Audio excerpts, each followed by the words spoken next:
Year by year, I continue to make my case for the independent individual. One might even say the lone individual, except that this phrase has been co-opted to mean an assassin, a killer, which tells us where society is heading. On every possible front, the psyop is about discrediting the individual and elevating the group and the collective. I've been around for long enough to see the tectonic shift among so-called intellectuals from admiring and praising the individual to celebrating some sort of spiritual unity that makes us all into one cosmic glob. For example, there really is no separation between us. That's an illusion. Finally, we are one consciousness. I dispute this. I reject it completely. This, yes, insanity arises from a basic confusion and blind spot about the creative power of the individual, which has no boundaries. It is quite possible to imagine and create and invent a perception that we are all one consciousness and to experience the fullness of the perception. It is not an illusion. It is quite real. But one can also uncreate that perception. In fact, in the early spiritual exercises of the Tibetan Tantric students and adepts, this on-off creation was a significant component. It was done consciously as a merging and unmerging with nature. It was practiced on a daily basis. In early Tibet, a true unique culture that was soon dismantled and destroyed by theocratic leaders, the individual was recognized as a staggeringly powerful artist.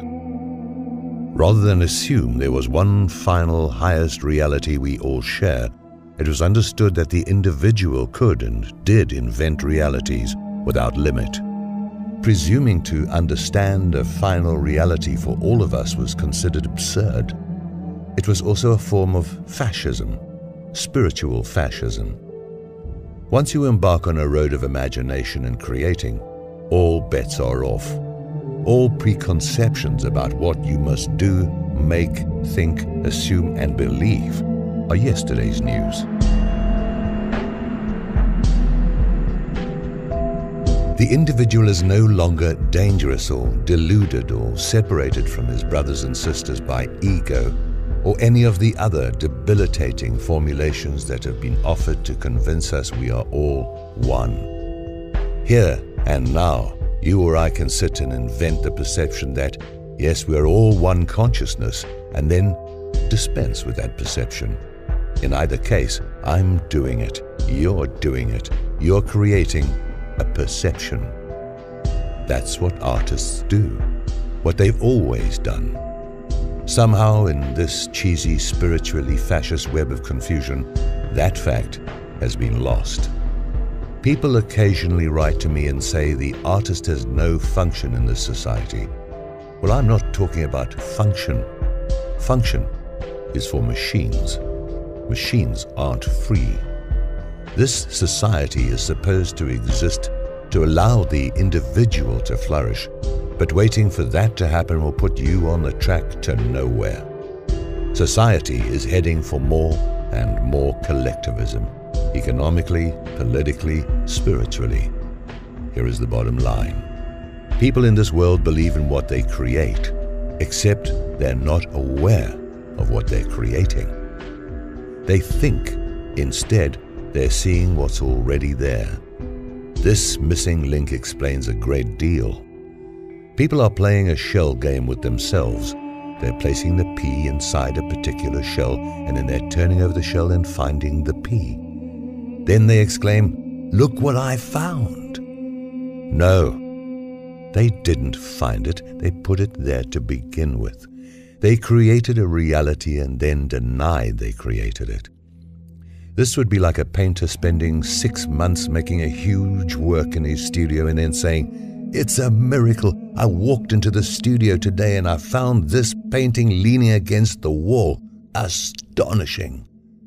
Yes, you can conceive of or create all of humanity and stars and galaxies as one consciousness if you want to. You can do that. You can also do something else. In either case, you did it. and you can undo it. The clue you should take from that exercise is you have an extraordinary capacity to create content. Dictators and fascists tell you what content you should create, and on top of that, they say you didn't create the content at all. It was always there. I could write a science fiction story that goes this way. One day, the guy next door, who is a painter, lugs one of his large canvases into your house and hangs it on a wall. He has a big grin on his face. He's positively serene. He's producing great generosity out of every pore. And he says, "Look at this. This is what reality really is. Do you see it? It shows that we're all one great consciousness. And the funny thing is, I didn't paint this. It just appeared on a blank canvas. I saw it this morning when I went into my studio. Now, listen. You should believe in this painting too. You really should. This is the higher reality." Yes, I could write this science fiction story, except it's already happening every day.